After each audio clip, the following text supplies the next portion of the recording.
裝修嘅，即刻買可以即刻住嘅，我哋一齊睇下。好，咁一嚟到呢個大門口咧，就見到呢個客飯廳嘅位置啦。客飯廳咧係直廳式嘅設計，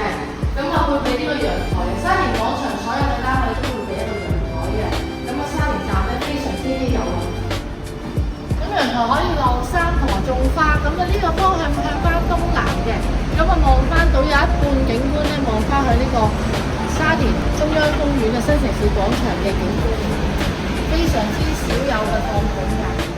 咁啊望翻室內啦，咁啊客飯廳長方形設計嘅，廳大房大，咁啊亦都咧有一個處理嘅裝修嘅。咁啊望尋出位置啦，先見到咧就係呢個廚房位置，一邊工作台長方形廚房，咁啊可以咧明火煮食嘅。所有嘅房間都可以兩邊落床嘅，房非常之大嘅，亦都係望翻向呢個咧向東南嘅一個圓形嘅。咁啊呢個係客廁啦、浴室，咁啊換咗做一個企缸嘅，咁亦都配備有呢個名廁嘅。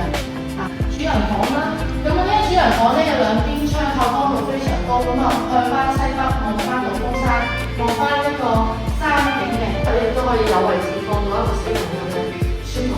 或者係一個衣櫃位置嘅，係充裕嘅。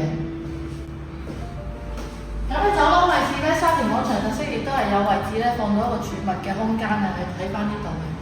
咁我睇睇呢個就主人套房，主人套房咧亦都非常之寬敞嘅，咁啊兩邊嘅窗有對流窗，咁啊非常之通風。本身單位咧亦都係向東南嘅，相當之好風。咁咧如果呢邊咧床邊呢邊望出去咧，都係望翻向呢個沙田大會堂嘅景緻嘅，相當之開揚嘅。套房浴室，咁啊配備呢個浴缸嘅，但係咧戶主係裝修過，亦都有呢個明窗。呢個咧就咁為大家介紹最新放盤啦，非常之罕有，不見票業主可以再傾嘅。啱啱放盤，如果興趣揾沙田市中心嘅3房套2次咧，歡迎隨時聯絡我嘅。